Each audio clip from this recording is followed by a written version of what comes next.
Nous aurions aimé que les enfants d'Amélie soient nos seuls petits-enfants, a dit ma mère juste devant ma fille de 9 ans, Rose. Elle est partie en courant en pleurant. Je n'ai pas pleuré. J'ai agi. 3 jours plus tard, leurs vies ont commencé à s'effondrer. Les anniversaires sont censés révéler le meilleur des gens. Dans ma famille, ils révèlent la vérité. C'était l'anniversaire de ma mère, et tout le cirque s'était réuni chez eux, dans leur pavillon de banlieue. Ma sœur Amélie et son mari, Marc, rayonnant comme d'habitude avec leurs 3 petits prodiges, Léo le poète, Chloé la pianiste, et Zoé qui savait probablement chanter avant de parler. Et puis moi, Sophie, la déception, qui n'est arrivée qu'avec un seul enfant, Rose. Rose était assise sur le bord du canapé, balançant ses jambes, serrant la carte qu'elle avait faite, un cœur de travers dessiné au crayon rouge. Elle y avait travaillé pendant des heures. Je lui avais dit que c'était parfait. Je le croyais. Après le gâteau et les conversations embarrassantes, quelqu'un, probablement ma mère, a suggéré que les enfants fassent quelque chose de spécial pour mamie. C'est ce qui arrive quand la moitié de votre famille traite les enfants comme des animaux de cirque. Les enfants d'Amélie sont passés en premier, bien sûr. Léo a récité un poème qu'il avait écrit, qui ressemblait étrangement à quelque chose tiré d'une anthologie scolaire. Chloé a joué un morceau au piano, ses doigts précis, répétés, confiants. Zoé a chanté une petite chanson douce. Tout le monde a applaudi comme s'il regardait des enfants prodiges auditionner pour le conservatoire. Puis ce fut le tour de Rose. Elle est timide, l'a toujours été, mais elle voulait essayer. Elle s'est levée, les mains tremblantes, et a commencé à chanter « Joyeux anniversaire ». Juste ça, quelque chose de simple. Sa voix a tremblé. Elle a manqué une note. Dès la 2e ligne, elle a trébuché, ses joues rougissant. À mi-chemin, sa gorge s'est nouée et elle est restée silencieuse. Il y a eu une pause, un léger applaudissement poli.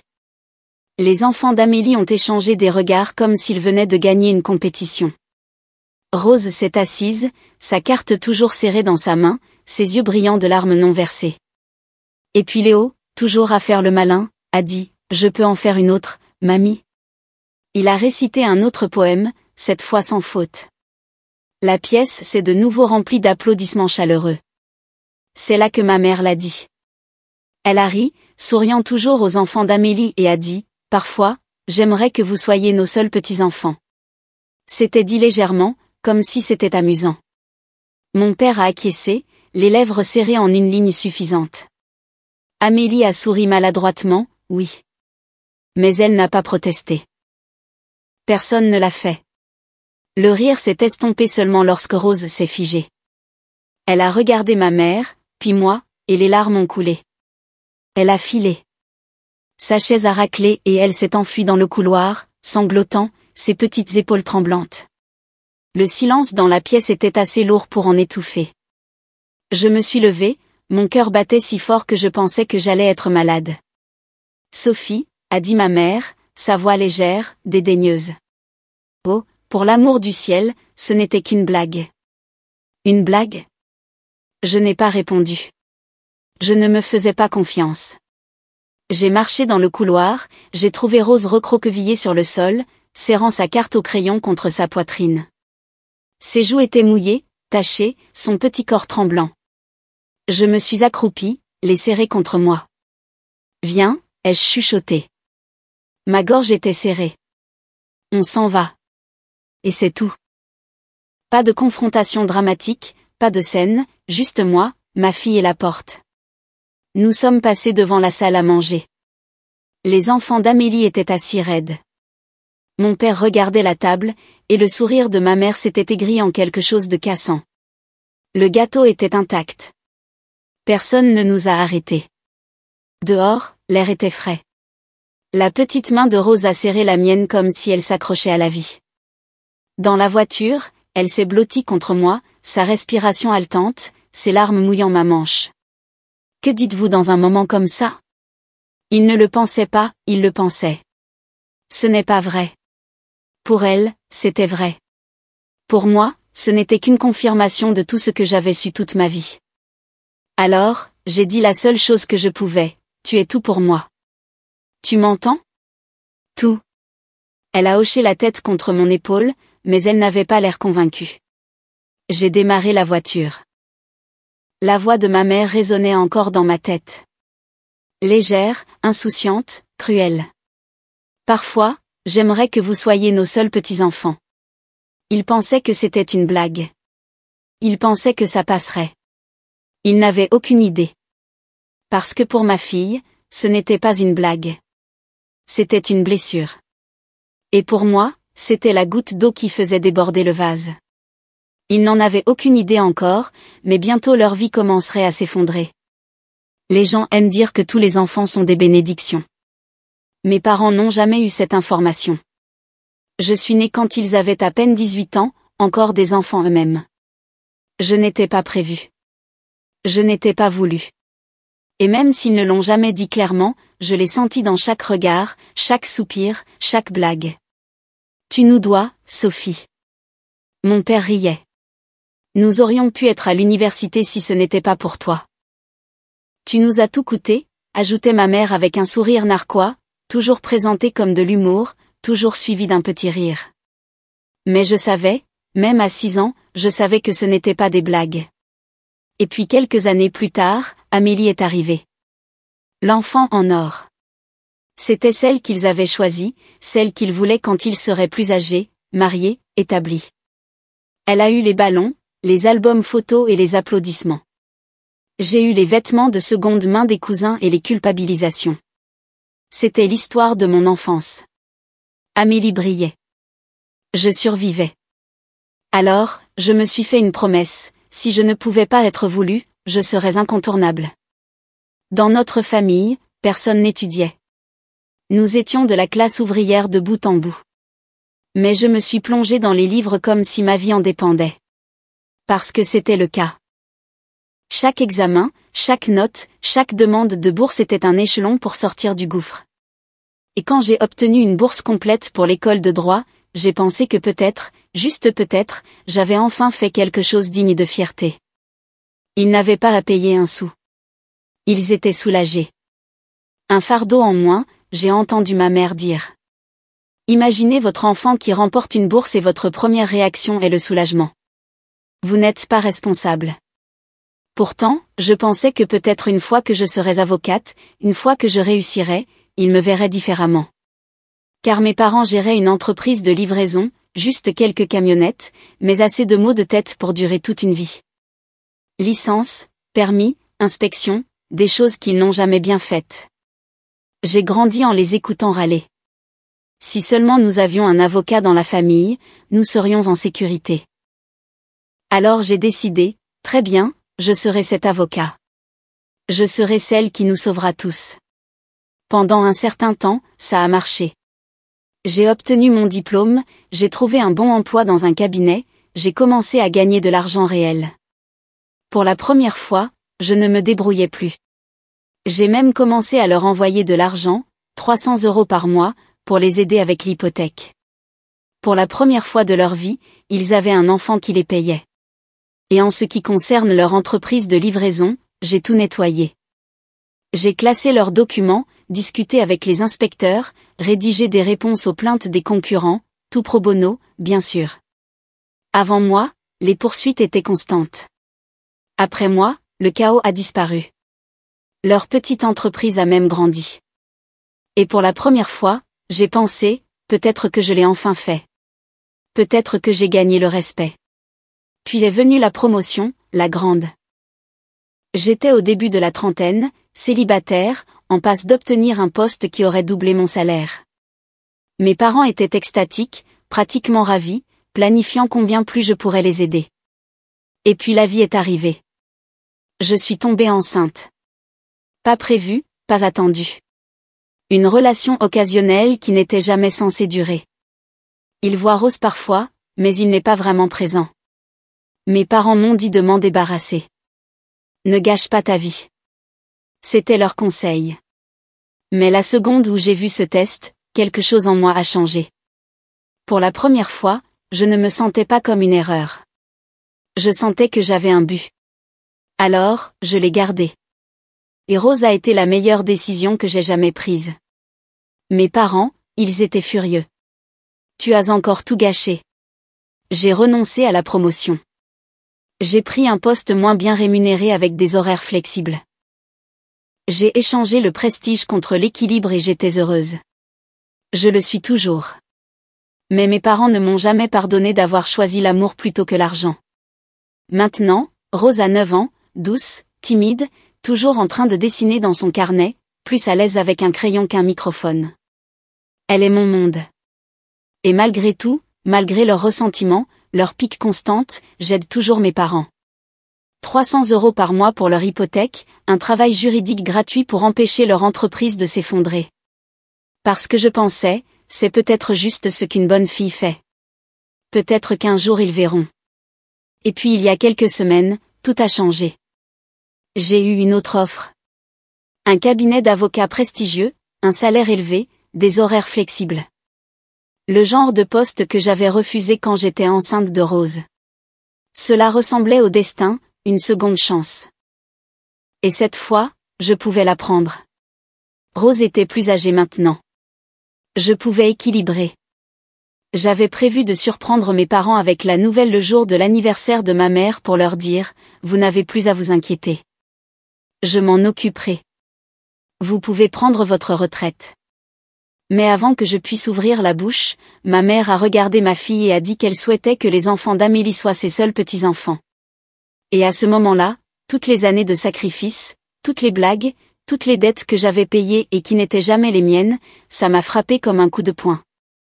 Je n'étais pas leur filet de sécurité. J'étais leur bouc émissaire. Et Rose, elle n'était que des dommages collatéraux. Alors, quand je suis sortie de cette maison avec la main de ma fille dans la mienne, je savais quelque chose qu'ils ne savaient pas. Ils pensaient que c'était juste une autre blague. Ils pensaient que je m'en remettrais comme je l'avais toujours fait, mais j'en avais fini. Et bientôt leur vie commencerait à se défaire. Sur le chemin du retour, Rose regardait par la fenêtre, silencieuse, son visage pressé contre la vitre. Je voulais rompre le silence, dire quelque chose qui annulerait ce qu'elle venait d'entendre. Mais il n'y a pas de mots qui puissent défaire la cruauté. Plus tard, blottie dans son lit avec son carnet de croquis posé sur ses genoux, elle a finalement demandé « Pourquoi mamie a dit ça ?» Elle le pensait. Et voilà, la question qu'aucun enfant ne devrait jamais avoir à poser. Je me suis assise à côté d'elle. Ce qu'elle a dit était faux. C'était cruel, et non, peu importe si elle pensait que c'était une blague parce que ce n'était pas drôle. Son menton tremblait, mais elle avait l'air de le penser. Elle avait tort, ai-je dit fermement. Ce qui compte, c'est toi. Tu es incroyable, et je ne laisserai jamais personne te faire sentir que tu vaux moins que ça. Ce n'était pas un discours. Ce n'était pas fleuri, mais c'était la vérité, et elle avait besoin de l'entendre.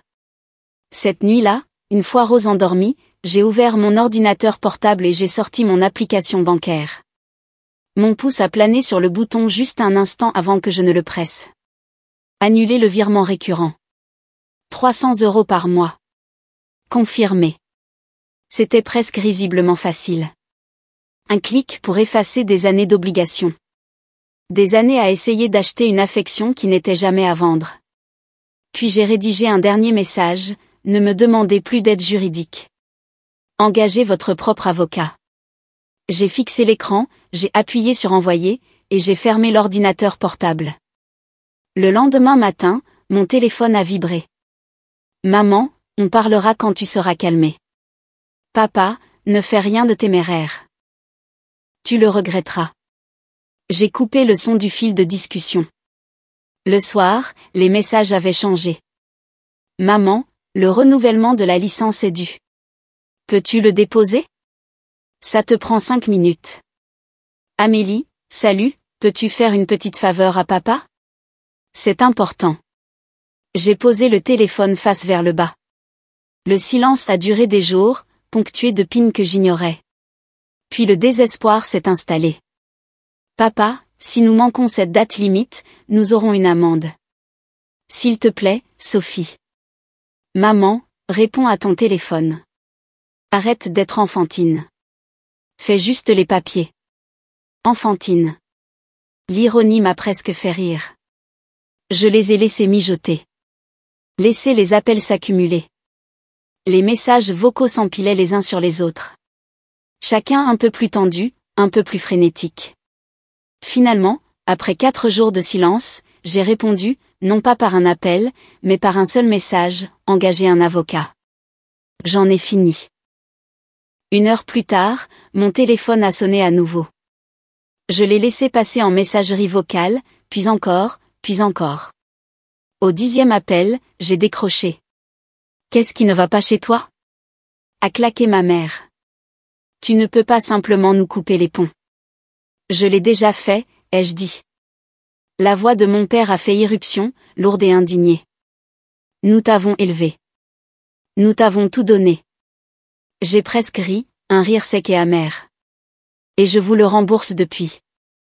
Mais ma dette est finie. Tu es ingrate, a sifflé maman. Non, ai-je dit, je suis libre.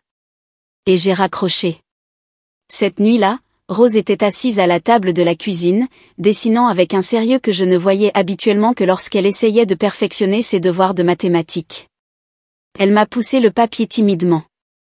C'était un dessin d'une fille tenant un pinceau, plus grande qu'une montagne. C'est toi, ai-je demandé. Elle a hoché la tête. J'aimerais pouvoir aller à cette école d'art, celle où va l'ami de Chloé, mais ça coûte trop cher, n'est-ce pas? J'ai regardé son dessin à nouveau, la fille plus grande que les montagnes.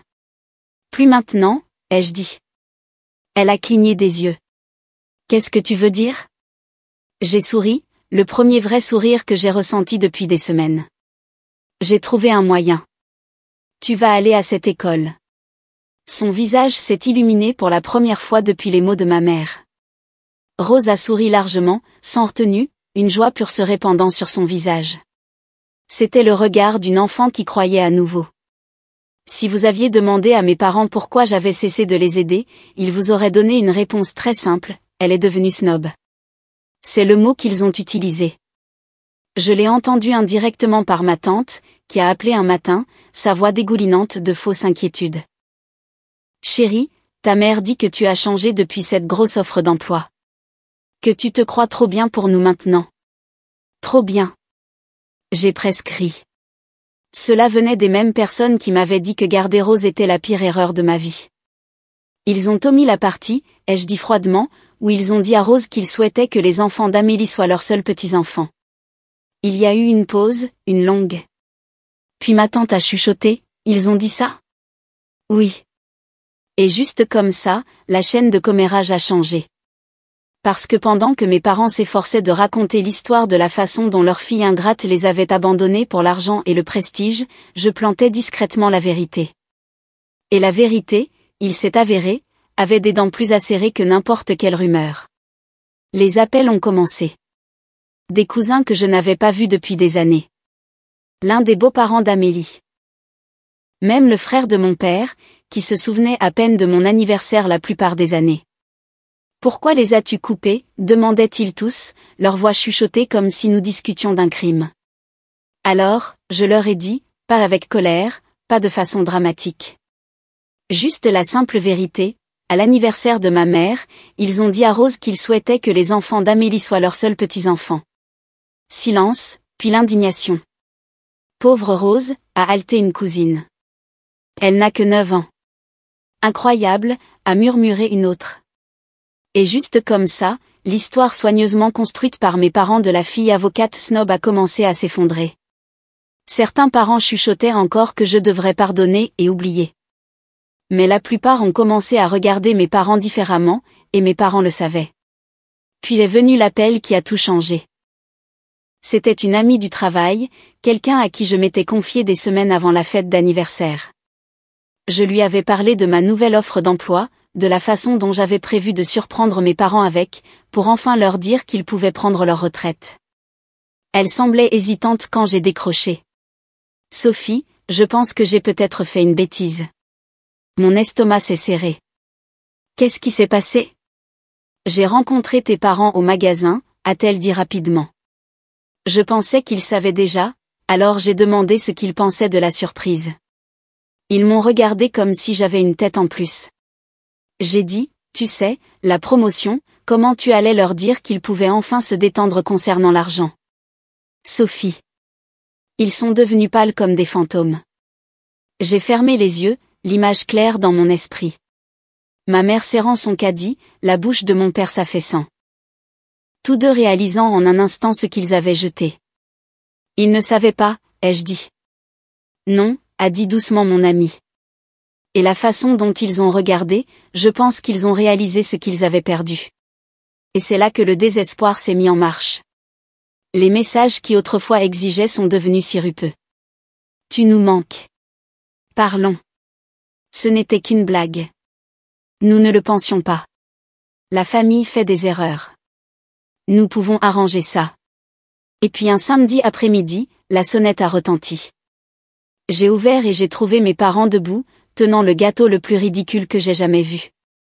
Il était énorme, couvert de glaçage pastel avec « À notre petite fille préférée, Rose » écrit en glaçage rose tremblant. Si l'insincérité était un sport olympique, ils auraient ramené l'or. Le sourire de ma mère était si tendu qu'il semblait douloureux. Nous avons fait ça pour Rose, a-t-elle annoncé joyeusement. Pour lui montrer combien nous l'aimons. J'ai presque ri, non pas parce que c'était drôle, mais parce que c'était tellement discordant que ça faisait mal. Les grands-parents normaux insistent sur le fait qu'ils aiment tous leurs petits-enfants également. Mais les miens, ils ont décidé de couronner une préférée du jour au lendemain, comme si cela effaçait le fait qu'ils avaient souhaité qu'elle n'existe pas. Je me suis appuyée contre l'embrasure de la porte, les bras croisés. Rose n'est pas là. Leurs visages ont vacillé, mais mon père s'est ressaisi. Alors laissez-la le voir plus tard. Nous voulons juste arranger les choses. Arranger les choses. Après avoir dit à ma fille qu'elle n'était pas voulue, il pensait qu'un gâteau avec un mauvais glaçage et de faux sourires pouvait l'effacer. Vous n'êtes pas venu ici pour Rose, ai-je dit calmement. Vous êtes venu ici pour mon argent. Ce gâteau ne vous rachètera pas. Le sourire de ma mère a vacillé. Mon père a serré plus fort la boîte à gâteaux comme si c'était une bouée de sauvetage. S'il vous plaît, a chuchoté ma mère, le désespoir finissant par percer. Laissez-nous entrer. Non, ai-je dit, prenez votre gâteau et partez. Et c'est ce qu'ils ont fait. Deux silhouettes humiliées descendant mon allée, serrant leur pot de vin sucré. L'effondrement de l'entreprise est venu ensuite, lentement au début, puis tout d'un coup. Premièrement, ils ont manqué un renouvellement de licence, une petite amende, ennuyeuse, mais supportable. Puis est venu l'audit de conformité, des formulaires manquants, des dépôts incorrects, le genre de paperasse que je gérais en dormant. Les amendes ont doublé. Un mois plus tard, un concurrent a déposé une plainte. Mes parents ont essayé de gérer l'audience eux-mêmes. J'ai appris plus tard d'un parent qui y avait assisté qu'ils s'étaient emmêlés dans le jargon juridique, se sont contredits, et ont pratiquement donné l'affaire à la partie adverse. Les pénalités ont anéanti leurs économies. À la fin de l'année, l'entreprise de livraison était finie. Amélie, qui comptait hériter de l'entreprise, n'est restée qu'avec des dettes. Et sans mes 300 € par mois, sans leur filet de sécurité, mes parents ont pris du retard sur l'hypothèque. En quelques mois, la maison a disparu. Pendant ce temps, ma vie a fleuri en contraste. Rose a prospéré dans sa nouvelle école des beaux-arts. Un après-midi, elle est sortie en courant, un dessin serré dans les mains, essoufflée. Maman, ils ont mis le mien au tableau. La maîtresse a dit que c'est l'un des meilleurs de la classe. Pour une fois, le travail de mon enfant n'a pas été ignoré. Pour une fois, elle a été célébrée. Au travail, je prospérais aussi. Le nouveau cabinet me donnait des affaires qui me mettaient au défi, des collègues qui me respectaient. Je ne survivais plus. J'étais enfin à ma place. Et puis il y a eu Daniel, un père veuf que j'ai rencontré à l'école de Rose.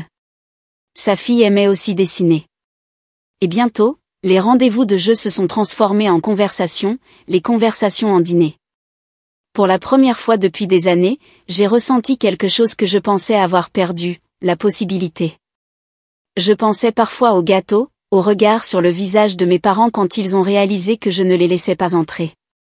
Je pensais à la voix de mon ami au téléphone décrivant à quel point ils étaient devenus pâles quand ils ont réalisé ce qu'ils avaient jeté. Et la vérité est que ça faisait mal parce que j'avais vraiment été prête à tout leur donner.